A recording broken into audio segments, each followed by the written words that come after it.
ಮುಖ್ಯಮಂತ್ರಿಗಳಾದಂಥ ಸಿದ್ದರಾಮಯ್ಯವರು ಸಮರ್ಥವಾಗಿ ಆಡಳಿತ ಮಾಡ್ತಿದ್ದಾರೆ. ನಾವು ಕೊಟ್ಟಂಥ ಎಲ್ಲ ಚುನಾವಣೆಗೆ ಕೊಟ್ಟಂಥ ಭರವಸೆಗಳನ್ನು ಕೂಡ ಈಡೇರಿಸಿಕೊಟ್ಟಿದ್ದಾರೆ. ಬಡವರಿಗೆ ಎಲ್ಲ ಜಾತಿ ಧರ್ಮದ ಬಡವರಿಗೂ ಕೂಡ ಅನುಕೂಲ ಆಗುವಂಥ ಕಾರ್ಯಕ್ರಮಗಳನ್ನು ಕೊಟ್ಟಿದ್ದಾರೆ.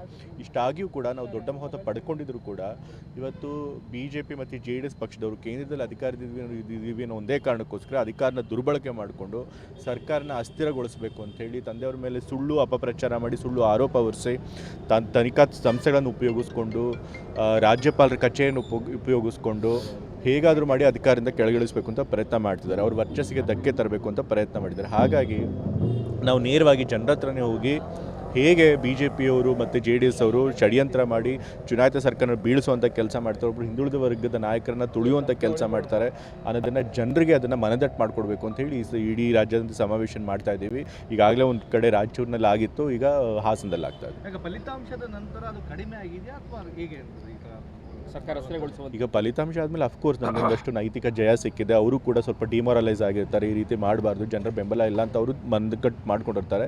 ಆದರೆ BJPಯವರು ನಿಮ್ಗೆ ಗೊತ್ತಿರೋ ಹಾಗೆ ಅಧಿಕಾರದಾಹಿಗಳು, ಬಹಳ ಬಂಡ ಜನ, ಅವರು ಯಾವ ಕೃತ್ಯ ಮಾಡೋದಕ್ಕೂ ಹೇಸೋದಿಲ್ಲ ಅಧಿಕಾರ ಪಡೆಯೋದಕ್ಕೆ. ಸೊ ಹಾಗಾಗಿ ಅವ್ರು ಪ್ರಯತ್ನ ಮುಂದುವರಿಸ್ತಾರೆ ಅಂತ ಗೊತ್ತು. ಆದರೆ ನಮಗೆ ಅವರಷ್ಟು ಅಧಿಕಾರ ಇಲ್ಲ, ಹಣ ಇಲ್ಲ, ನಮಗಿರೋ ಬಲ ಅಂತಂದರೆ ಜನರ ಬೆಂಬಲ ಮಾತ್ರ. ಹಾಗಾಗಿ ನಾವು ಜನರ ಹತ್ರ ನೇರವಾಗಿ ಹೋಗಿ ಈ ಸಮಾವೇಶಗಳನ್ನು ಮಾಡ್ತೀವಿ. ಸಮಾವೇಶದಿಂದ ಉತ್ತರ ಅಂತ ನಾವು ಜನಕ್ಕೆ ತಿಳಿಸ್ಕೊಡ್ಬೇಕು. ಹೇಗೆ BJPಯವರು ಹುನ್ನಾರ ಮಾಡ್ತಿದ್ದಾರೆ, ಹಿಂದುಳಿದ ವರ್ಗದ ನಾಯಕಗಳನ್ನು ತುಳಿಯೋದಕ್ಕೆ ಮತ್ತು ಸರ್ಕಾರನ ಬೀಳಿಸೋದಕ್ಕೆ ಪ್ರಯತ್ನ ಮಾಡ್ತಿದ್ದಾರೆ ಅಂತ ಜನಕ್ಕೆ ಗೊತ್ತಾಗಬೇಕು. ಹಾಗಾಗಿ ಅದಕ್ಕೋಸ್ಕರ ಮಾಡ್ತಾ ಇದ್ದೀವಿ. ಎಷ್ಟು ಲಕ್ಷ ಜನ ಸೇರ್ಬೋದು ಗೊತ್ತಿಲ್ಲ, 2 ಲಕ್ಷ ಜನ ಸೇರ್ಬೋದು ಅಂತ ಎಲ್ಲರೂ ಅಂದಾಜು ಮಾಡ್ತಿದ್ದಾರೆ. ಬಟ್ ಎಲ್ಲ ಸಂಘಟನೆಗಳು, ಪಕ್ಷದವರು ಎಲ್ಲರೂ ಕೂಡ ಬರ್ತಿದ್ದಾರೆ. ಹಾಗಾಗಿ ದೊಡ್ಡ ಮಟ್ಟದಲ್ಲೇ ಕಾರ್ಯಕ್ರಮ ಆಗುತ್ತೆ. ವಿಚಾರಗಳನ್ನು ತಿರುಚುವಂಥ ಕೆಲಸಗಳು ಆಗ್ತಾ ಇದೆಯಾ ಅಂತ ಯಾವ ವಿಚಾರಗಳು? ಎಲ್ಲ ವಿಚಾರಗಳನ್ನು ತಿರುಚ್ತಿದ್ದಾರೆ. ಇವತ್ತು ಚುನಾವಣೆ ಬಂದ ತಕ್ಷಣ ಯಾವುದು ಇಶ್ಯೂನೇ ಅಲ್ಲ, ಇಶ್ಯೂನ ದೊಡ್ಡದಾಗಿ ಮಾಡ್ತಾರೆ. ಮತ್ತು ಎಲ್ಲಿ ವಿವಾದ ಇರಲ್ಲೋ ಅಲ್ಲಿ ವಿವಾದ ಸೃಷ್ಟಿ ಮಾಡ್ತಾರೆ. ಇವಾಗ ವಕ್ಫ್ ಬೋರ್ಡದನ್ನು ಅಷ್ಟೇ, ವಕ್ಫ್ ಬೋರ್ಡ್ ಅವರೇ ಜಾಸ್ತಿ ನೋಟಿಸ್ ಕೊಟ್ಟಿರೋದು, ಅವರೇ ಪಹಣಿಯಲ್ಲಿ ತಿದ್ದಬೇಕು ಅಂತ ಹೇಳಿ ಕೊಟ್ಟಿರೋದು, ಅವರೇ ಅಸೆಂಬ್ಲಿನಲ್ಲಿ, ಲೆಜಿಸ್ಲೇಟಿವ್ ಅಸೆಂಬ್ಲಿನಲ್ಲಿ ಸಮಿತಿಲಿ ಮಂಡಿಸಿರುವಂಥದ್ದು ವಕ್ಫ್ ಆಸ್ತಿಗಳನ್ನು ರಚಿಸಬೇಕು ಮತ್ತು ಈ ರೀತಿ ನೋಟಿಸ್ಗಳನ್ನು ಕೊಡಬೇಕು ಅಂತೇಳಿ. ಸೊ ಅವರೇ ಎಲ್ಲ ಮಾಡಿಬಿಟ್ಟು ಇವತ್ತು ನಾವು ಕೂಡ ಎಲ್ಲ ಸರ್ಕಾರಗಳು ಮಾಡ್ಕೊಂಡು ಬಂದಿರೋ ಕೆಲಸನೇ ನಾವು ಮುಂದುವರಿಸಿದಾಗ ಅದನ್ನು ಕೋಮು ಬಣ್ಣ ಹಚ್ಚುವಂಥ ಕೆಲಸ ಮಾಡ್ತಿದ್ದಾರೆ. ಸೊ ಹಾಗಾಗಿ ವಿಚಾರಗಳನ್ನ ತಿರ್ಚುವಂಥ ಕೆಲಸ ಮಾಡ್ತಾರೆ. ಅದನ್ನು ಜನಕ್ಕೆ ತಿಳಿಸ್ಕೊಡ್ಬೇಕು ಅಂತ ಹೇಳಿ ಅಧಿವೇಶನದಲ್ಲಿ ತಾವು ಸಹ ಭಾಗಿಯಾಗ್ತಾ ಇದ್ದಾರೆ ಚಳಿಗಾಲದಲ್ಲಿ ಸುವರ್ಣಸೌಧದಲ್ಲಿ. ಸೊ ಉತ್ತರ ಕರ್ನಾಟಕ ಸಮಸ್ಯೆಗಳ ಚರ್ಚೆ ಆಗಬೇಕು, ಆದರೆ ಆಗುತ್ತಾ ನಿಜವಾಗ್ಲೂ? ಇತ್ತೀಚಿನ ದಿನಗಳಲ್ಲಿ ಚರ್ಚೆಗೆ ಅವಕಾಶ ಆಗ್ತಾ ಇಲ್ಲ. ಆ್ಯಕ್ಚುಲಿ ಪ್ರತಿ ಸರಿ ಅಸೆಂಬ್ಲಿ ಆದಾಗಲೂ ಒಂದಲ್ಲ ಒಂದು ಉತ್ತರ ಕರ್ನಾಟಕ ಸಮಸ್ಯೆಗಳು ಚರ್ಚೆಗೆ ಬಂದೇ ಬರ್ತವೆ. ಆದರೆ ಅಲ್ಲಿ ಸಮಸ್ಯೆಗಳು ಬಹಳಷ್ಟು ಜಾಸ್ತಿ ಇರೋದರಿಂದ ಎಲ್ಲ ವಿಷಯಗಳು ಚರ್ಚೆ ಆಗಬೇಕು ಅನ್ನೋದು ಅಲ್ಲಿನ ಜನರ ಒಂದು ಆಶಯ. ನೋಡೋಣ, ಈ ಬಾರಿ ಪ್ರತಿಪಕ್ಷದವರು ಯಾವುದೇ ರಾಜಕೀಯ ಮಾಡದೆ ನಿಜವಾಗ್ಲೂ ರಾಜ್ಯದ ಸಮಸ್ಯೆಗಳನ್ನು ಚರ್ಚಿಸಬೇಕು ಅಂತ ಪ್ರಾಮಾಣಿಕವಾಗಿದ್ದರೆ ಖಂಡಿತ ಉತ್ತರ ಕರ್ನಾಟಕದ ಎಲ್ಲ ಸಮಸ್ಯೆಗಳು ನಾವು ಚರ್ಚೆ ಮಾಡೋಕ್ಕೆ ಮನವಿ ಮಾಡ್ತೀರಾ ಸರ್ ವಿಪಕ್ಷಗಳಿಗೆ? ಯಾಕಂದರೆ ಇದು ಅಧಿವೇಶನ ಒಂದು ಒಳ್ಳೆ ಸುವರ್ಣಾವಕಾಶ, ಚರ್ಚೆ ಆಗಿ ಅಲ್ಲಿನ ಸಮಸ್ಯೆಗಳ ಮೇಲೆ ಬೆಳಕು. ಏನಿಲ್ಲ, ಪ್ರತಿ ಬಾರಿನೂ ಕೂಡ ಅಸೆಂಬ್ಲಿ ಕನ್ಸ್ಟ್ರಕ್ಟಿವ್ ಆಗಬೇಕು. ಸೊ ಹಾಗಾಗಿ ರಾಜಕೀಯದ ವಿಷಯಗಳನ್ನು ಬಿಟ್ಟು, ಸುಳ್ಳು ಹೇಳೋದನ್ನು ಬಿಟ್ಟು, ಸುಳ್ಳು ಆರೋಪ ಮಾಡೋದನ್ನು ಬಿಟ್ಟು ಸರ್ಕಾರಕ್ಕೆ ಪ್ರಾಮಾಣಿಕವಾಗಿ ಜನರ ಸಮಸ್ಯೆನ ಚರ್ಚೆ ಮಾಡಿ ನಾವು ಅದಕ್ಕೆ ಖಂಡಿತ ಸ್ಪಂದಿಸ್ತೀವಿ ಅಂತ ಹೇಳೋದಕ್ಕೆ ಇಷ್ಟಪಡ್ತೀನಿ. ಈ ಸಮಾವೇಶಕ್ಕೆ ಪಾರ್ಟಿಯಿಂದ ಒಪ್ಪಿಗೆ ಇದೆಯಾ ಡಾಕ್ಟರ್? ಪಾರ್ಟಿಯಿಂದ ಒಪ್ಪಿಗೆ ಇದೆ. ಯಾಕಂದರೆ ಕೆಲವರು DKC ಪಡೆದವರು ಕೂಡ ACCಗೆ ಪತ್ರವನ್ನು ಬರೆದಿದ್ದಾರೆ, ಈ ಸಮಾವೇಶಕ್ಕೆ ಯಾವುದೇ ಕಾರಣಕ್ಕೂ ಕೂಡ ಅನುಮತಿ ಕೊಡಬಾರ್ದು ಅಂತೇಳಿ. ಸಿಕ್ಕಿದೆ ಈಗ? ಖಂಡಿತ ಅಂಥದ್ದು ಪತ್ರ ಯಾವುದು ಬಂದಿಲ್ಲ. ಬಹುಶಃ ಯಾವುದು ಫೇಕ್ ಲೆಟರ್ ಹೊರಡ್ತಿರ್ಬೋದು, ನನಗಂತೂ ಯಾವುದು ಬಂದಿಲ್ಲ.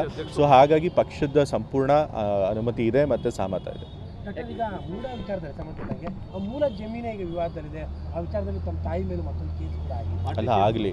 ಈಗ ಒಂದ್ಸರಿ ಇಷ್ಟು ವರ್ಷಗಳು ಕೂಡ ಅವರು ನಮಗೆ ದೇವರಾಜ್ ಅವರು ಮಾರಿದ್ದಾರೆ ಅಂತ ಗೊತ್ತಿದ್ದು ಕೂಡ ಬಂದಿಲ್ಲ. ಸೊ ಇದೆಲ್ಲ ಸಿವಿಲ್ ಮ್ಯಾಟರ್, ಇದು ಕೋರ್ಟ್ನಲ್ಲಿ ತೀರ್ಮಾನ ಆಗುತ್ತೆ. ಯಾಕೆಂತಂದರೆ ಒಂದ್ಸರಿ ವಿವಾದ ಸೃಷ್ಟಿ ಆದಮೇಲೆ ಪ್ರತಿಯೊಬ್ಬರು ತಮ್ಮದೇ ಆದಂತಹ ಆರೋಪಗಳನ್ನು ಮಾಡ್ತಾರೆ. ಅದರೊಳಗೆ ನಿಜ ಇಲ್ಲದೆ ಹೋದ್ರು, ಸತ್ಯ ಇಲ್ಲದೆ ಹೋದ್ರು ಕೂಡ ಮಾಡ್ತಿರ್ತಾರೆ.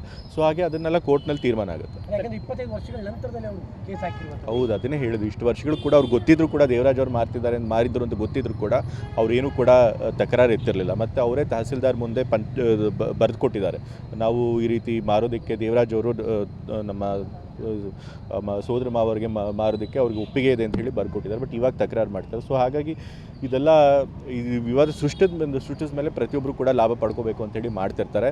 ಬಟ್ ಅದನ್ನೆಲ್ಲ ಕೋರ್ಟ್ನಲ್ಲಿ ಇತ್ಯರ್ಥ ಮಾಡ್ತೀವಿ. ಸೊ ಆಮೇಲೆ ಅಕಸ್ಮಾತ್ ಏನಾದರೂ ದೇವರಾಜ್ ಅವರು ಅವ್ರಿಗೆ ಮೋಸ ಮಾಡಿ ಮಾರಿದ್ರೆ ಅದ್ರ ತಪ್ಪು ನಮ್ಮ ಮೇಲೆ ಬರೋದಿಲ್ಲ.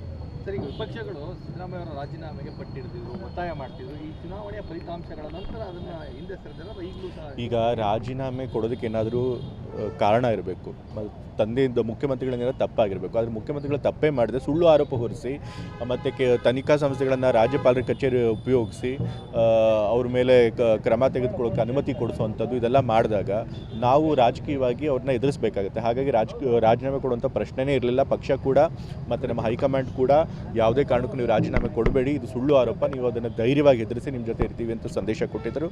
ತಂದೆಯವರು ಹಾಗೆ ಮಾಡಿದ್ರು ಮತ್ತು ನಾವು ಕೂಡ ಜನರ ಹತ್ರ ಹೋದ್ವಿ. ಈ ರೀತಿ ಸುಳ್ಳು ಆರೋಪ ಮಾಡ್ತಿದ್ದಾರೆ, ಅವರಿಗೆ ತಕ್ಕ ಪಾಠ ಕಲಿಸಬೇಕು ಅಂತಲೇ ನಾವು ಚುನಾವಣೆಯಲ್ಲಿ ಪ್ರಚಾರ ಮಾಡಿದ್ದು. ಜನರು ಕೂಡ ಅದಕ್ಕೆ ಬೆಂಬಲ ಕೊಟ್ಟರು. BJP ಮತ್ತು JDS ಅವ್ರ ಷಡ್ಯಂತ್ರಕ್ಕೆ ಅವ್ರ ಬೆಂಬಲ ಇಲ್ಲ ಅಂತ ತೋರಿಸಿದ್ದಾರೆ. ಹಾಗಾಗಿ ನಾವಿನ್ನೂ ನಮಗೊಂದು ನೈತಿಕ ಸ್ಥೈರ್ಯ ಸಿಕ್ಕಿದೆ, ನಾವು ರಾಜೀನಾಮೆ ಕೊಡೋದಿಲ್ಲ. ಹೌದು, ಚುನಾವಣೆ ಮೂಲಕ ಜನತೆ ಉತ್ತರ ಕೊಟ್ಟಿದ್ದಾರೆ. BJP JDS ಅವರು ಏನು ಒಂದು ವಿವಾದ ಸೃಷ್ಟಿ ಮಾಡಿದ್ರು, ಆ ವಿವಾದದಲ್ಲಿ ಯಾವುದೇ ಹುಡಿಲ್ಲ ಅಂತ ಜನ ಅರ್ಥ ಮಾಡ್ಕೊಂಡಿದ್ದಾರೆ. ಹಾಗಾಗಿ ಬೆಂಬಲ ಕೊಟ್ಟಿದ್ದಾರೆ. ಈಗ ಪಾರ್ಟಿ ಅಧ್ಯಕ್ಷ ಬದಲಾವಣೆ ಬಗ್ಗೆ ಚರ್ಚೆಗಳಾಗ್ತದೆ, ಈ ಸಲ ಆಗುತ್ತಾ? ಈ ಬಾರಿ ಅದು ನನಗೆ ಗೊತ್ತಿಲ್ಲ, ಅದೆಲ್ಲ ವರಿಷ್ಠರಿಗೆ ಬಿಟ್ಟಿದ್ದು. ನಾ ಇನ್ನೂ 2ನೇ ಬಾರಿ ಮೊದಲನೇ ಬಾರಿ ಶಾಸಕ ಲೆಜಿಸ್ಲೇಟಿವ್ ಅಸೆಂಬ್ಲಿ ಶಾಸಕನಾಗಿದ್ದೆ, ಈಗ ಲೆಜಿಸ್ಲೇಟಿವ್ ಕೌನ್ಸಿಲ್ ಶಾಸಕನಾಗಿದ್ದೀನಿ.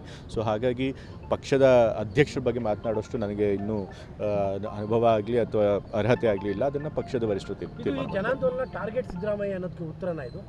ಈ ಜನಾಂದೋಲನ ಖಂಡಿತ ಹೌದು. ಅವರು ಈಗಾಗಲೇ ನಾನು ಹೇಳಿದೆ, ನೀವು ಬರೋಕ್ಕಿಂತ ಮುಂಚೆ ಅವರು ಸುಮ್ಮನೆ ಸುಳ್ಳು ಆರೋಪ ಮಾಡಿ ಸರ್ಕಾರನ ಅಸ್ಥಿರಗೊಳಿಸಬೇಕು ಅಂತ ಮಾಡ್ತಾರೆ. ಅದು ಇನ್ನೂ 2 ವರ್ಷ ಕೂಡ ಆಗಿಲ್ಲ ನಮ್ಮ ಸರ್ಕಾರ ಬಂದು, ಅದು ದೊಡ್ಡ ಬಹುಮತ ಮಾಡಿಕೊಂಡು ಜನರ ಆಶೀರ್ವಾದ ಪಡ್ಕೊಂಡು ಬಂದಿರುವಂಥ ಸರ್ಕಾರ. ಅದನ್ನು ಅಸ್ಥಿರಗೊಳಿಸಬೇಕು, ಬೀಳಿಸಬೇಕು ಅಂತ ಪ್ರಯತ್ನ ಮಾಡ್ತಿದ್ದಾರೆ. ಬೇರೆ ರಾಜ್ಯಗಳಲ್ಲೂ ಹಿಂದೆ ಮಾಡಿದ್ದಾರೆ. ಸೊ ಇಲ್ಲೂ ಕರ್ನಾಟಕದಲ್ಲೂ ಅದೇ ರೀತಿ ಮಾಡಿ ಪ್ರಜಾಪ್ರಭುತ್ವನ ಕೊಲ್ಲೋದಕ್ಕೆ ಹೊರಟಿದ್ದಾರೆ. ಸೊ ಹಾಗಾಗಿ ಆ ರೀತಿ ಆಗಬಾರ್ದು. ಆ ರೀತಿ ಆದರೆ ಪ್ರಜಾಪ್ರಭುತ್ವ ಉಳಿಯಲ್ಲ ಅನ್ನೋದನ್ನು ಜನರಿಗೆ ತಿಳಿಸ್ಬೇಕು ಅಂತೇಳಿ ಸಮಾವೇಶ. ಸರ್ಕಾರಕ್ಕಿಂತ ಹೆಚ್ಚಾಗಿ ಸಿದ್ದರಾಮಯ್ಯ ಕ್ಯಾರೆಕ್ಟರ್ ಅನಾಲಿಸಿಸ್. ಹೌದು. ಈಗ ಅವ್ರದ್ದು ಮೇನ್ ಟಾರ್ಗೆಟ್ ಏನು, ತಾವು ಅಧಿಕಾರಕ್ಕೆ ಬರಬೇಕು. ತಾವು ಅಧಿಕಾರಕ್ಕೆ ಬರಬೇಕು ಅಂದರೆ ಕಾಂಗ್ರೆಸ್ ಪಕ್ಷನ ಹೊಡಿಬೇಕು. ಕಾಂಗ್ರೆಸ್ ಪಕ್ಷನ ಹೊಡೆಯೋದಕ್ಕೆ ಅಡ್ಡ ಇರೋದು ಅಂತಂದರೆ ತಂದೆಯವರು. ಯಾಕೆಂದರೆ ತಂದೆಯವರೊಬ್ಬರು ಮಾಸ್ ಲೀಡರ್, ಜನರ ಬೆಂಬಲ ಇದೆ. ಹೇಗಾದರೂ ಮಾಡಿ ಅವ್ರ ವರ್ಚಸ್ಸಿಗೆ ಧಕ್ಕೆ ತಂದರೆ, ಅವ್ರನ್ನ 46 ವರ್ಷಗಳಲ್ಲಿ ಯಾವತ್ತೂ ಭ್ರಷ್ಟಾಚಾರ ಮಾಡದೆ ಒಳ್ಳೆ ಹೆಸರು ಉಳಿಸ್ಕೊಂಡ್ಬಂದು ರಾಜಕೀಯ ಮಾಡುವಂಥ ರಾಜಕಾರಣಿ. ಸೊ ಅವ್ರ ಹೆಸರಿಗೆ ಕಪ್ಪು ಮಸಿ ಬೆಳೆದು ಜನರ ಅವ್ರ ಬೆಂಬಲ ಏನಿದೆ ಅದನ್ನು ತಗ್ಗಿಸಿದ್ರೆ, ಅವ್ರನ್ನ ಕೆಳಗಿಳಿಸಿದ್ರೆ ಅವಾಗ ಪಕ್ಷ ಹೊಡಿಬೋದು ಅನ್ನೋ ಒಂದು, ತಾವು ಅಧಿಕಾರಕ್ಕೆ ಬರ್ಬೋದು ಅನ್ನೋ ಒಂದು ಹುನ್ನಾರ ಮಾಡ್ತಾರೆ. ಸೊ ಆದರೆ ಅದಕ್ಕೋಸ್ಕರ ಎಲ್ಲ ಪ್ರಯತ್ನ ಮಾಡ್ತಾರೆ. ಈಗ ನಮ್ಮ ಮೈಸೂರು ಡಿವಿಷನ್ ಎಲ್ಲಿ ಮಾಡಬೇಕು ಅಂತ ಹೇಳಿ ನಾವೆಲ್ಲ ಚರ್ಚೆ ಮಾಡಿದ್ರು ನಮ್ಮ ನಾಯಕರು ಮತ್ತು ಈ ಭಾಗದ ನಾಯಕರು. ಈಗಾಗಲೇ ಮೊನ್ನೆ ಮೈಸೂರಲ್ಲಿ ಒಂದು ಸರಿ ಮಾಡಿದ್ವಿ, ಇದೇ ಮೂಢ ವಿಷಯ ಬಂದಾಗ, ಆಗಲೂ ಕೂಡ ಸ್ವಾಭಿಮಾನ ಸಮಾವೇಶ ಮಾಡಿದ್ವಿ. ಸೊ ಹಾಗಾಗಿ ಈ ಸರಿ ಮೈಸೂರು ಬೇಡ, ಬೇರೆ ಎಲ್ಲಾದರೂ ಮಾಡೋಣ ಅಂತೇಳಿ ಹಾಸನಕ್ಕೆ ಎನ್ಕ್ವೈರಿ ಏನಿದೆ ಅದು ಕೇವಲ ಸಿದ್ದರಾಮಯ್ಯ ವಿಚಾರಕ್ಕೆ ಮಾತ್ರ ನಡೀತದೆ ಅಂತ ಗಮನಿಸ್ತಾರೆ. ಓವರಾಲ್ ಮೂಢ ಹಗರಣಕ್ಕೆ ಇಡೀಲಿ ಯಾವ್ದು ಆರೋಪ ಇತ್ತು ತಂದೆಯವ್ರ ಮೇಲೆ, ಆ ಆರೋಪದ ವಿಚಾರ ತನಿಖೆ ನಡೀತಾನೆ ಇಲ್ಲ. ಯಾವುದೋ ಬೇರೆ ಬೇರೆ ಮೂಢ ಹಗರಣಗಳನ್ನ ನೋಡ್ತಿದ್ದಾರೆ. ಬಟ್ ಬಹುಶಃ ಅವ್ರಿಗೆ ಆ ತನಿಖೆ ಮಾಡುವಂತಹ ಒಂದು ಹಕ್ಕು ಕೂಡ ಇಲ್ಲ. ಆದರೂ ಕೂಡ ಇಡಿ ಅವ್ರು ಮಾಡ್ತಿದ್ದಾರೆ. ಯಾಕೆ ಅಂತಂದರೆ ಈ ಮೂಢ ವಿಚಾರದಲ್ಲಿ ತಂದೆಯವ್ರ ಮೇಲೆ ಏನು ಆರೋಪ ಮಾಡಿದ್ದಾರೆ ಅದರೊಳಗೆ ಏನೂ ಸತ್ಯ ಇಲ್ಲ ಅಂತ ಅವ್ರಿಗೂ ಕೂಡ ಗೊತ್ತು. ಹಾಗಾಗಿ ಅದನ್ನು ಬಿಟ್ಟು ಬೇರೆ ಬೇರೆ ತನಿಖೆ ಮಾಡ್ತಾರೆ. ಯಾಕಂದ್ರೆ ನೀವು ಎಸ್ಪೆಷಲಿ ನಿಮ್ಮ ತಾಯಿಯವ್ರ ಮೇಲೂ ಕೂಡ ಈ ವಿಚಾರದ ಆರೋಪ, ನಿಮ್ಮ ಮಾವ ಹೇಳಿದ್ನಲ್ಲ, ಇವತ್ತು ಏನು ಆರೋಪಗಳು ಮಾಡಿದ್ದಾರೆ ಯಾರೋ RTI ಆ್ಯಕ್ಟಿವಿಸ್ಟ್ಗಳ ಮೂಲಕ, ಆ ಆರೋಪದಲ್ಲಿ ಯಾವುದೇ ಸತ್ಯ ಇಲ್ಲ. ಅದು ನನ್ನ ತಾಯಿಯವ್ರ ಮೇಲಿರಲಿ, ತಂದೆಯವ್ರ ಮೇಲಿರಲಿ, ಸೋದರ ಮಾವ್ರ ಮೇಲಿರಲಿ ಏನು ಆರೋಪ ಮಾಡಿದ್ರೆ ಅದ್ರೊಳಗೆ ಯಾವುದೇ ನಿಜ ಇಲ್ಲ, ಸತ್ಯ ಇಲ್ಲ. ಸೊ ಹಾಗಾಗಿ ಅದು ಈ ತನಿಖಾ ಸಂಸ್ಥೆಗಳಿಗೂ ಗೊತ್ತು, ಅದರೊಳಗೆ ಯಾವುದೇ ಸಾಕ್ಷ್ಯ ಸಿಗಲ್ಲ ಅನ್ನೋದು ಗೊತ್ತು. ಹಾಗಾಗಿ ಅವರು ಬೇರೆ ಬೇರೆ ತನಿಖೆ ಮಾಡ್ತಾರೆ. ನಾನು ಹೇಳಿದ್ನಲ್ಲ, ಈಗ ಅವರು ಡಿಮಾರಲೈಸ್ ಆಗಿದ್ದಾರೆ ಪ್ರತಿಪಕ್ಷಗಳು. ಬಟ್ ಆದರೂ ಕೂಡ ಅವರು ಅಧಿಕಾರದ ಹಪಾಹಪಿ ಹೇಗಿರುತ್ತೆ ಅಂತಂದರೆ, ಅವರು ಯಾವ ಮಟ್ಟಕ್ಕೂ ಕೆಳಮಟ್ಟಕ್ಕೂ ಇಳಿಯೋದಕ್ಕೆ ತಯಾರಾಗಿರ್ತಾರೆ. ಸೊ ಹಾಗಾಗಿ ಅವ್ರ ಪ್ರಯತ್ನ ಅವ್ರು ಮುಂದುವರಿಸ್ತಾರೆ. ಬಟ್ ನಾವು ಅದನ್ನು ರೆಸಿಸ್ಟ್ ಮಾಡುವಂಥ ಪ್ರಯತ್ನ ನಾವು ಮಾಡಬೇಕು. ಕ್ಲೀನ್ ಆಗುತ್ತೆ ಅಂತ ಅನ್ಕೋತೀರಾ ಈ ಹಗರಣಗಳು, ಈ ತನಿಖೆಗಳು? ಖಂಡಿತ ಈ ತನಿಖೆಗಳು ಒಂದೇ ಇಲ್ಲ. ನಾವೇ ಒಂದು ಆಯೋಗ ರಚನೆ ಮಾಡಿದ್ದೀವಿ. ನನಗೆ ಕೇಂದ್ರ ತನಿಖಾ ಸಂಸ್ಥೆಗಳನ್ನು ಆಯೋಗ ರಚನೆ ಮಾಡಿದ್ದೀವಿ. ಆ ಆಯೋಗದಿಂದ ಖಂಡಿತ ಮೂಡಾದ ಹಗರಣಗಳು, ಅಲ್ಲಿ ಏನು ಹಗರಣಗಳಾಗಿದೆ ಅದನ್ನು ಕ್ಲೀನ್ ಮಾಡುವಂಥ ಕೆಲಸ ಆಗುತ್ತೆ. ನಿಜಕ್ಕೂ 50-50 ಹಗರಣ ಆಗಿದೆ ಅಂತ ತಮಗೆ ಅನಿಸುತ್ತೆ? ಹೌದು, ಹಗರಣ ಆಗಿದೆ ಅಂತ ಎಲ್ಲರೂ ಹೇಳಿ ಹಾಗೆ ಅನಿಸುತ್ತೆ. ಬಟ್ ತನಿಖೆ ಆದಮೇಲೆ ಸತ್ಯ ಹೊರಗೆ ಬರುತ್ತೆ. ಓಕೆ, ತಮ್ಮ ಮೇಲೂ ಕೂಡ ಒಂದು ಕೇಸ್ ಆಗಿದೆ, ನಿಮ್ಮ ನ್ಯಾಯಾಲಯಕ್ಕೆ ಸಂಬಂಧಪಟ್ಟಂತೆ ಆಗಿದೆ. ಏನು ಕೋರ್ಟ್ ಬಗ್ಗೆ ಏನು ಕೇಸ್ ಆಗಿದೆ? ಯಾಕೆ ಅಂತಂತಂದರೆ, ನಾನು ಯಾವುದೇ ಒಂದು ಸ್ಪೆಸಿಫಿಕ್ ಕೇಸ್ ಆಗಲಿ ಅಥವಾ ಒಂದು ಸ್ಪೆಸಿಫಿಕ್ ಜಡ್ಜ್ಮೆಂಟ್ ಮೇಲೆ ಬಗ್ಗೆ ವ್ಯಾಖ್ಯಾನ ಮಾಡಿಲ್ಲ. ನಾನು ಜನರಲ್ ಆಗಿ ಹೇಳಿದ್ದೀನಿ ಕೋರ್ಟ್ಗಳಲ್ಲಿ. ಮತ್ತು ಅದೇ ಭಾವನೆ ಇವತ್ತು ಎಷ್ಟೊಂದು ಕೋರ್ಟ್ಗಳಿಂದ ತೀರ್ಪುಗಳು ನಮ್ಮ ದೇಶಕ್ಕೆ ಮಾರಕ ಆಗುವಂಥದ್ದು ತೀರ್ಪುಗಳಿವೆ. ಬೇಕಾದಷ್ಟು ಆ ಥರ ತೀರ್ಪುಗಳು ಬಂದಿದೆ. ಅದು ಅದಾನಿ ವಿಷಯದಲ್ಲಿರ್ಬೋದು, ಸೆಬಿ ವಿಚಾರದಲ್ಲಿರ್ಬೋದು, ಬಾಬ್ರಿ ಮಸೀದಿ ವಿಷಯದಲ್ಲಿರ್ಬೋದು, ಹೀಗೆ ಬೇಕಾದ ವಿಚಾರಗಳಲ್ಲಿ ತೀರ್ಪುಗಳು ದೇಶಕ್ಕೆ ಒಳ್ಳೆಯದಾಗೋ ರೀತಿ ಬಂದಿಲ್ಲ. ಸೊ ಹಾಗಾಗಿ ಅದ್ರ ಬಗ್ಗೆ ನಾವು ಚರ್ಚೆ ಮಾಡಿದ್ದೀವಿ ಅಷ್ಟೇ, ಅದ್ರಲ್ಲೂ ಏನೂ ತಪ್ಪಿಲ್ಲ. ಓವರಾಲ್ ತಂದೆ ಕಾನ್ಫಿಡೆನ್ಸ್ ಆಗಿದ್ದಾರೆ ತಂದೆ ಅವ್ರು ಕಾನ್ಫಿಡೆಂಟ್ ಆಗಿರ್ತಾರೆ. ಯಾಕೆಂದರೆ ಅವ್ರು ಯಾವತ್ತೂ ಕೂಡ ಅಧಿಕಾರಕ್ಕೆ ಅಂಟ್ಕೊಂಡಿದ್ದವ್ರು ಅಂತಲ್ಲ. ಸೊ ಅವ್ರು ಏನೇ ಬಂದರೂ ಅವರಾಗಿರ್ತಾರೆ. ಕಂಪ್ಲೀಟ್ ಮಾಡ್ತಾರೆ ಖಂಡಿತ. ಇವಾಗ ನಾವು ಬೈ ಎಲೆಕ್ಷನ್ ಗೆದ್ದಿದ್ದೀವಿ. ಸೊ ಹಾಗಾಗಿ ಜನರ ಬೆಂಬಲ ನಮಗಿದೆ ಅಂತ ಗೊತ್ತಿದೆ. ಸೊ ಹಾಗಾಗಿ ಜನರ ಬೆಂಬಲ ಇದ್ಮೇಲೆ ನಾವು 5 ವರ್ಷ ಕಂಪ್ಲೀಟ್ ಮಾಡ್ತೀವಿ.